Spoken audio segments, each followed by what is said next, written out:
Up, young scholars? It's your boy, the extra large professor of Dad Cipher. And once again, we are doing another review and recap of In Treatment Week 2.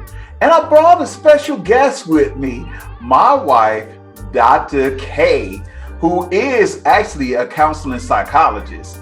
And if you don't already know, the extra large professor is a professor of English. So I would look at In Treatment from the standard of pop culture, and she will look at it from a therapeutic standpoint.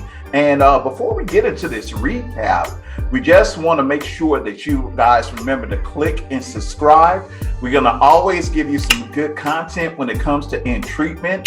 Remember, for me, In Treatment is more than just a show. This is the show that inspired me to go out and get mental health. And we just finished Mental Health Month, but that doesn't mean that we don't do or need mental health all year long. So, are you excited to be on the show? I am. And let me just say, whatever I say is not in a professional capacity for therapeutic purposes. So don't hold me legally liable for anything. All right. and I will give you wrong advice. So here we go. There you go. Once again, I am loving Rita. As Brooke's sponsor. She does not like it. I love that she's a counselor too. She has that element too. Yeah, she does not let Brooke get away with anything. She can't. That particular scene begins with them talking about Adam. And Brooke is basically trying to get Rita to understand why she has this love for Adam. And she was like, what's wrong with me feeling like I'm 22 again or 23 again? You know, ain't. That's what's wrong with you, ain't. And she was like, he made her feel she didn't have to give a blank, anymore. She was like, he came into my life when I was highly stressed at Warden. I was doing something that my father wanted me to do. I wasn't living the life that I wanted. He helped me to be free. He called me down to the club and we tore the dance floor up. And then Rita said to her, how do you know it wasn't just the booze? Yeah. Profound question. How do you know that it wasn't the booze? And so we then begin to look as Brooke goes into her story about, her father and picking up his ashes. And, she's looking at the elders in her life has passed away, and she, as a middle-aged woman now, is trying to figure out, well, I'm alone now. What is my legacy? And that's basically making her even more regret the fact was forced to give away her child at a young age. But then once again, Rita comes with the accountability. And what she says to her is, you had plenty of time to do that. But she says something that's really profound and to both me and Dr. K here, when she says that she was driven, she had to finish her PhD. And for those who don't know, the PhD is a very grueling process that it forces you to separate a lot from family. Imagine locking yourself in a room where you're just reading and writing every day. And it's, in a sense, kind of academic hazing per se, to go through the process. It's a grueling process. And so she was figuring, like, I need to take care of myself first before I take care of my child. But then once you complete this PhD, you give birth to this document that no one will ever read except for your parents. And then you just start thinking about, like, was it worth it? And this is for all my viewers that may be working on a doctorate and master. I'm not trying to discourage you, but just a lot of sacrifice. So when we get further into Brooke, she begins to take out this box with her father memories, and she finds like I guess the little document that shows her child that she had to give away. She didn't even get a chance to hold the child. And she's trying to decide, should she try to contact her son? And Brita, once again, very powerful character, is just saying, if you're going to reconnect with your child simply for your purpose and for your sake, then, that's kind of problematic. It can't be about your guilt. It can't be about your forgiveness. It has to be about the child. And she's struggling with that. She was like, I want him to forgive me. And it seemed like she's, in a sense, become impulsive. Like, I'm going to contact him now. I don't care. And Rita hits her up with the really hard question. What if he doesn't want to forgive you? What would that mean for her sobriety? What would that mean for Brooke altogether? And the real question comes with that whole idea of what is Brooke's idea of death and legacy. So once again, I know Rita is not a therapist, but what do you think about her approach to Brooke? I think she was exactly right to question her motives, because it is so impulsive. These thoughts now, and then she actually eventually got her to say, it's about her dad being gone. It's about not having all of that. So I like her approach to make her think about, like you said, being accountable. How will this impact the son? And what will it do to her if he doesn't receive her? So I like her approach, but I was just thinking, I wanted to go back real quick about this idea of sort of delayed gratification that people have in search of the PhD. But I think it's especially different for women. I mean, like, that's the Black woman story, right? Of being older in life. I'm not married. I don't have kids.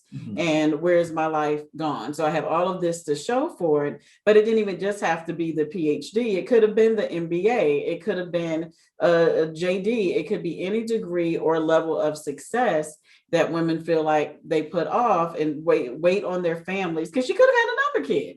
Whatever you thought about that. Like, so it's not just looking for this particular son, but why didn't she have other relationships, other sound relationships where she could have had another child and all this point up to this point? And so I think, Rita's approach is just think about all of this before you just go and meet your own need. Think about it, because that it's the bigger issue is the pattern of behavior. I'm hurt. I feel lost. I feel empty. I'm grief stricken. And now I'm just going to go make something happen. I'm going to talk with Adam again. Now I'm going to drink. Now I'm going to find my son. And it's not centered on what's really going on with her. So I think that was the beauty of what Rita did, is think about this. Think about what you're doing. And I don't know, was it this episode or the last one where she said, what would you tell your client? Or what would you say? She's straight in her feelings. She's in her feelings, and Rita's like, let's back up and think more logically, because right now and if you don't really know, just wait. Nothing has to be decided today. So I'd like that part for her, is to be self-reflective. I know it hurts. I know it's a lot. And how can you sit with that for a minute? Because that's what she would tell her clients. Let's sit with this. Let's, let's go through it. Let's feel it. How can we accept it? And, but Brooke is in a difficult spot. It's really about people sharing their brokenness. And really, that's the importance of therapy. I know, and I really love the fact that this show is taking away a lot of the stigma especially from people of color. What's up with I do not like the side turn. I don't know why. why. You know, she's not going to be Paul. Get over it. I guess that's what. I'm glad you brought that up. Speaking of Paul, what do you think about her ignoring her supervisor? She's wrong for that. She's wrong. She's out of order. She's out of order. And Rita knows it, and Rita's just inching her way in. So Brooke then knows she's out of Brooke can't even see she's out of order. You know, bringing up the breach with Eladio. You know, you're answering calls at 2:00 in the morning. You know, you're going backwards with Adam. You're glorifying this day, you know, of yesteryear. Like, you know, and it takes a minute. And I think for you, especially like with your level of patience, you know, I think you want it to be like in your face, but that a good therapist, a good counselor, a good sound person will give you a minute to see that you ain't right, you crazy. And if you can, then eventually I think like we see in the preview, she's going to show up like where the bottle's at.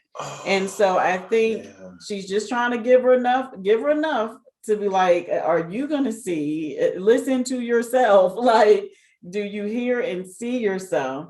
And she's just not there. But what's her name? I like when you talk about the side for Brooke. I do the same. I think for those of us who are, you know, a little more endowed, sometimes you kind of lean a little bit.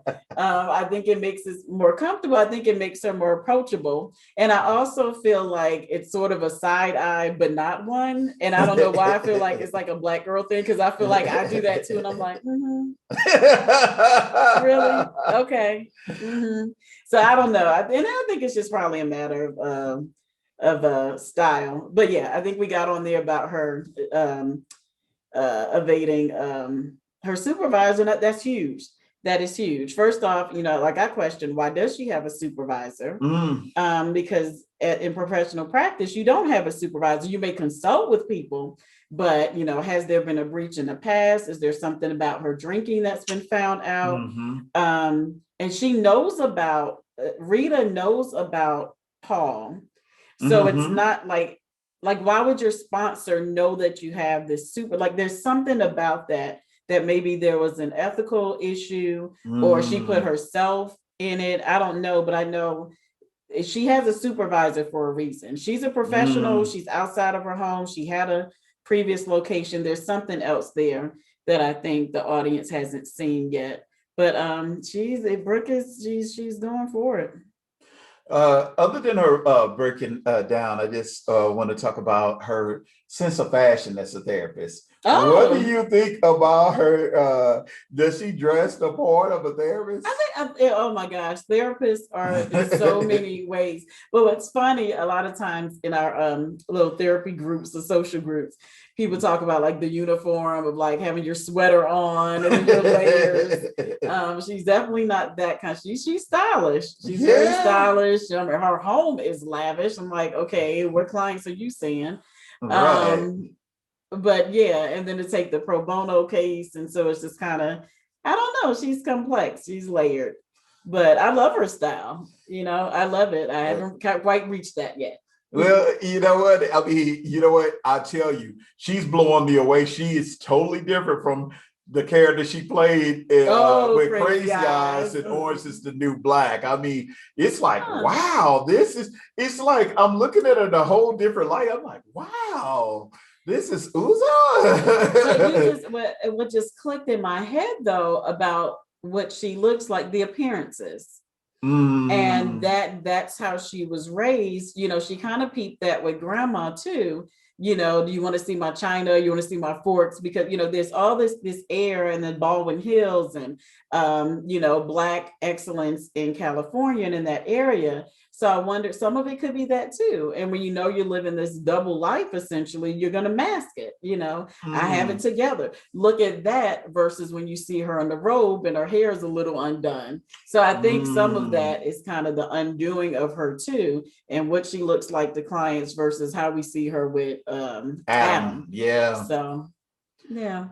This is Dr. the Extra Large Professor, also AKA Dr. J, and this is Dr. K. And so we're gonna, you know, continue to go on this road with you on the couch. So sit with us again as we go ahead and talk about In Treatment. We are out.